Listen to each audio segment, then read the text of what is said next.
વર્ષે પણ પરંપરા મુજબ પાલનપુર શહેરની અંદર ગુરુ નાનક ચોક ખાતે એટલે કે ગોલાઈકા રાજાનું આગમન આજે થઈ ચૂકી છે। ભગવાન શ્રી ગણેશ અહીંયા આગળ પ્રસ્થાપિત થઈ ચૂક્યા છે અને આ વખતનો ગણેશ મહોત્સવ ઓપરેશન સિંદૂરના આખા થીમ ઉપર 5 દિવસ ચાલવાનો છે। ત્યારે અનેક કલાકારો આવી અને ગણપતિ દાદાના મહોત્સવની અંદર સહભાગી થવાના છે। પાલનપુરની શહેરની પ્રજા પણ અહીંયા આગળ સહભાગી થશે।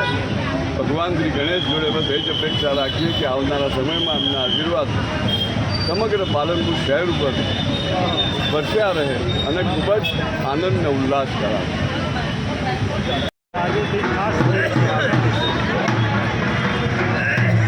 મિત્રો, આજે ગણેશ ચતુર્થી અને સંવત્સરીના શુભ પર્વ આજે ગુરુ નાનક ચોક ખાતે ગણપતિ દાદાની અહીંયા સ્થાપના કરી છે।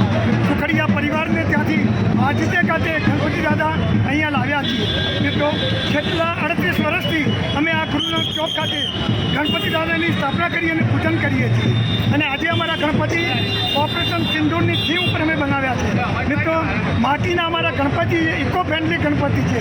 તેમજ અમારી થીમ ઓપરેશન સિંદૂર ઉપર છે કે આ દેશના બલિદાન માટે જે લોકોએ કંઈ કર્યું છે એના માટે આપણે કંઈ કરવાનું છે।